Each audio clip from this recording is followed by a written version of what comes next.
take time to make yourself feel good, and you do whatever you want, 'cause you can now. Barbecuing is absolutely brilliant. Chop these little mamas, give it a little bit of blow.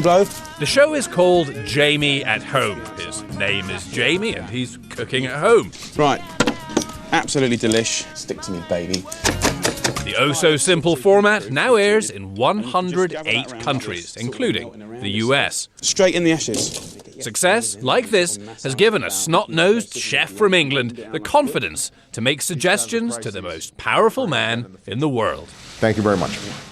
If Obama wants to make one dramatic difference to the health of America, you just got to put a huge tax on sugar.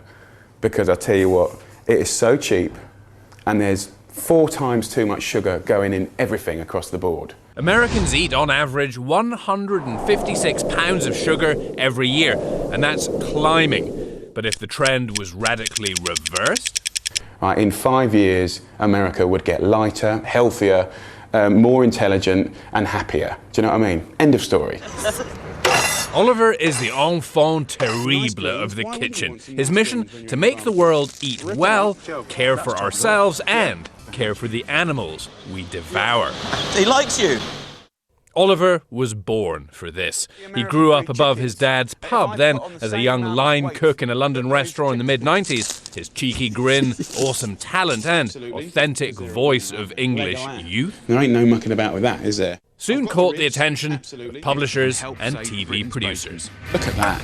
Absolutely delicious, isn't it? When I first started working in America, they used to translate me, which was, you know, I was a bit offended at the start. I want to get a bit of herbage going. You might miss the odd word, but you understand what he's talking about. Here you go, mate. Do I have to? Yes, you will. I don't want you to get dirty. You're looking so smart. Just a little bit of lemon zest, brother. Oliver started out teaching people like me, the incompetent but interested, how to cook. I managed to make your fish pie. And did it work? It did. Yeah. So I mean, do you know what I mean? So do you trust me? Yeah. So when I do. Then, buoyed by our trust and affection, as well as money in the bank from best-selling books, Oliver took a risk and began campaigning. Because when I started, I mean, this was only 4 years ago. When I started, there was more requirements for dog food in Great Britain than there were for kids' food at school. What on earth is that? I think it's a fish or a chicken foot. So Jamie's school dinners hit British screens. 3 days after the documentary went out, we got a commitment for £280 million, so half a billion dollars. $500 million from the British government to make school food better? How? I mean, you certainly need a primetime TV show. That's the only way you do it. That's the only way you do it? That's the only way you do it in modern day life. If I didn't do Jamie's School Dinners on primetime Channel 4 with 7 million viewers, with a population of 60 million, you know, no chance. And 4 years down the line, test scores for kids eating Oliver's new menu are up 8% and sick days are down 15%. Hello, mate. Next up, a battle to teach men like Mick the Miner, who had never so much as picked up a frying pan. Yeah, lash it and bend it to where it breaks naturally. That's the first thing I've ever cooked in my life.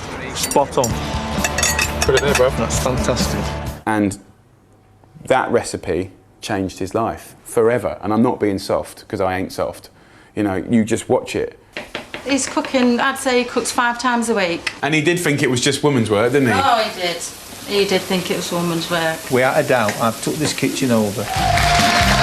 As Oliver's fame has grown, more books and advertising deal with a supermarket, a chain of restaurants staffed by kids plucked from bad neighbourhoods. As his fame has grown, he's taken more risks with his campaigning. Last year, he wanted us to know exactly where our meat comes from. So he killed a chicken live on television. Now, what I have to do now is hold the neck, and at this stage, I have to electrocute the chicken. Oliver wants us to know that what we eat has a birth. They are so cute. A life, a death. I just believe that my job is to say, here's the information, do what you choose with it. You're doing stuff that will annoy some people, will shock some people, will turn some people off. I mean, not everyone wants to watch that. No, yeah, you're right. I know what you're saying. I mean, it is almost like a new genre of telly. My personal view is I think that TV has a responsibility socially, not just for entertainment. I mean, just look at that. But if he wasn't also an outstanding cook, This is not Michelin-star food, this is proper food, this is dinner. if his recipes didn't work, Is it time? Yeah. A tiny pinch of it makes a hell of a difference. You're going to get the if flavour he in wasn't these little bits genuinely here. passionate So you get about the what he crispy preaches, outside. Flavour in there. and if he wasn't a nice guy, well, if he wasn't all of those things, we'd have told him to take a hike a long time ago. Nice one. I'm Nick Watt for Nightline in London.